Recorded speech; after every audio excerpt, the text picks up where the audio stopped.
ကျွန်တော်နာမည်ကာလီတိုနစ်လို့ခေါ်ပါတယ်အရှေ့တီမောနိုင်ငံကဖြစ်ပါတယ်တရားဝင်အမည်ကတီမောလစ်နိုင်ငံလို့ခေါ်ပါတယ်ပေါ်တူဂီစကားဖြစ်ပါတယ်တီမောလစ်ဟာသိငယ်တဲ့နိုင်ငံဖြစ်ပြီး2002ခုနှစ်မှာလွတ်လပ်ရေးရရှိခဲ့ပါတယ်ကျွန်တော်တို့ဟာ21ရာစုအတွင်းပထမဆုံးလွတ်လပ်ရေးရရှိခဲ့တဲ့နိုင်ငံဖြစ်ပါတယ်တီမောလစ်နိုင်ငံဟာအရှေ့တောင်အာရှအတွင်းအင်ဒိုနီးရှားနဲ့ဩစတြေးလျနိုင်ငံအတွင်းမှာတည်ရှိပါတယ်1996ခုနှစ်မှာကမ္ဘာကုလသမဂ္ဂရဲ့ကမကထပြုမှုနဲ့တီမောလစ်နိုင်ငံအတွက်တီမောလစ်ပြည်သူတွေအတွက်အနာဂတ်ကာလမှာကိုယ်ပိုင်ပြဋ္ဌာန်းခွင့်ရရှိဖို့အတွက်ဆန္ဒမဲပေးကြဖို့ပြည်သူဆန္ဒခံယူပွဲတစ်ခုကျင်းပခဲ့ပါတယ်1996ခုနှစ်မှာကမ္ဘာကုလသမဂ္ဂအရှေ့တီမောဆိုင်ရာအထူးတာဝန်ထမ်းဆောင်သောအဖွဲ့ရဲ့စီမံခန့်ခွဲမှုအောက်မှာအရပ်သားများစွာကိုအရှေ့တီမောနိုင်ငံမှာတပ်ဖြန့်ထားခဲ့ပါတယ်။ယင်းအဖွဲ့ရဲ့လုပ်ငန်းတာဝန်ကတော့တီမောလစ်နိုင်ငံမှာပြည်သူဆန္ဒခံယူပွဲအတွက်စီယုံလှုံ့ဆော်ဖို့ဖြစ်ပါတယ်။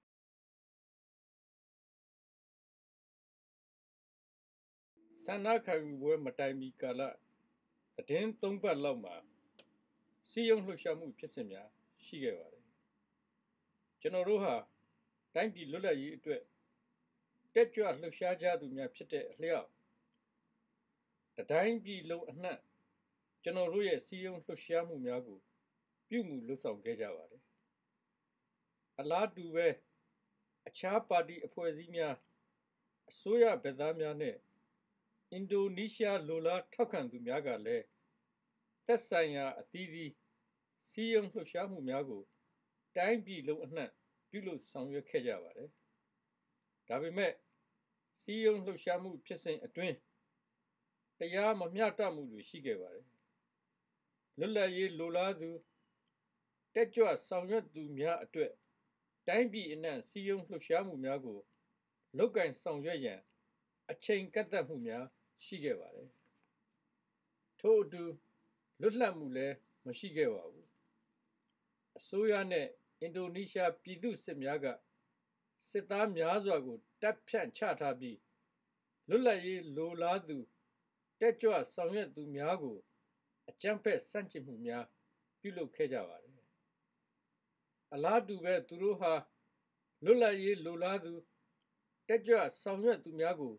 ချင်းချောက်နှောက်ယှက်ခဲ့ကြပါတယ်ကျွန်တော်တို့တက်ကြွလှုပ်ရှားဆောင်ရွက်သူများအတွက်အခက်အခဲတွေရှိခဲ့ကြပါတယ်ဘာကြောင့်လဲဆိုရင်ကျွန်တော်တို့ဟာကျွန်တော်တို့ပြည်သူလူထုကျွန်တော်တို့နိုင်ငံသားများနဲ့ဆန္ဒခံယူပွဲအကြောင်းဒါမှမဟုတ်ဆန္ဒခံယူပွဲနေ့မှာမဲဆန္ဒပေးဖို့သူတို့လက်ခံအောင်ပြုလုပ်ဖို့လွယ်ကူတွေ့ဆုံခွင့်မရရှိခဲ့ကြပါဘူး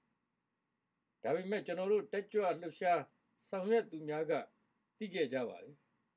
ကျွန်တော်တို့ဟာပြည်သူလူထုရဲ့အနာဂတ်အတွက်နိုင်ငံလွတ်လပ်ရေးအတွက်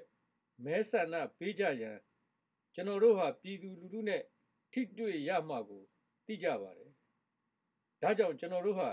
ကျေးလက်တောရွာများကိုအရောက်သွားကြပြီးပြည်သူလူထုနဲ့စကားပြောခဲ့ကြပါတယ်သူတို့ကိုကျွန်တော်တို့ကဆန္ဒမဲပြားများပြသခဲ့ကြပါတယ်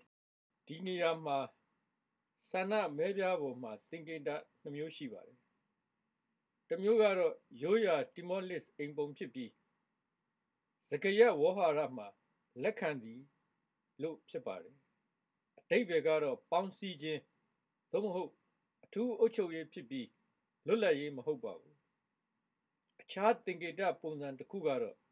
တီမောလစ်ခုခံရေးအမျိုးသားကောင်စီရဲ့အလံဖြစ်ပြီးအဲ့ဒီအဖွဲ့ဟာတီမောလစ်အဖွဲ့အစည်းများစုစည်းထားတဲ့တပ်ပေါင်းစုအဖွဲ့အစည်းဖြစ်ပါတယ်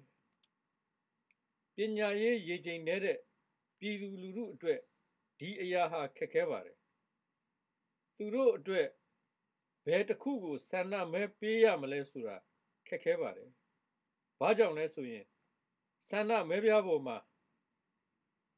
အစိုးရအသုံးပြုထားတဲ့အမှတ်သင်္ကေတနဲ့ စကားရဝေါဟာရတွေဟာပြည်သူလူထုကိုရွေးချယ်ဖို့အတွက်ရှုပ်ထွေးစေပါတယ်ဘယ်သင်္ကေတကလွတ်လပ်ရေးအတွက်ဖြစ်တာကိုသိရှိဖို့ခက်ခဲပါတယ်ဒါကြောင့်နိုင်ငံလွတ်လပ်ရေးအတွက်တက်ကြွလှုပ်ရှားဆောင်ရွက်သူလူငယ်များရဲ့လှုပ်ထုံးလုပ်နည်းကတော့ကျွန်တော်တို့ရဲ့အချိန်များကို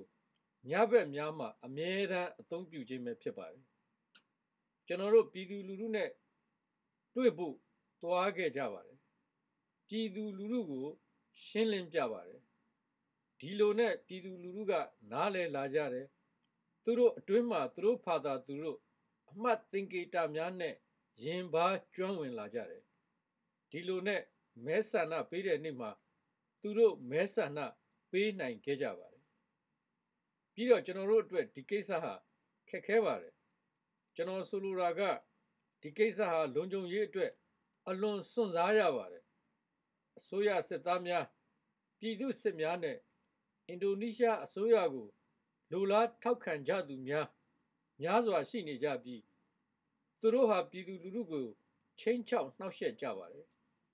အထူးသဖြင့်လွတ်လပ်ရေးလိုလားသူတက်ကြွလှုပ်ရှားသူများကိုပိုပြီးချင်းချောက်ပါတယ်ဒီလိုအခြေအနေမျိုးတွေဟာအလွန်ကိုပဲစွန့်စားရပါတယ်စီယုံလှုပ်ရှားမှုဖြစ်စဉ်များအတွင်းအလွန်စွန့်စားရတဲ့အခြေအနေများပါပဲဘာကြောင့်လဲဆိုရင်လွတ်လပ်ရေးအတွက်စီယုံလှုပ်ရှားမှုဖြစ်စဉ်အတွင်းစစ်တပ်ကအစစ်မြင့်အရာရှိကြီးများဟာကျွန်တော်တို့နဲ့အတူလိုက်ပါနေလို့ပဲဖြစ်ပါတယ်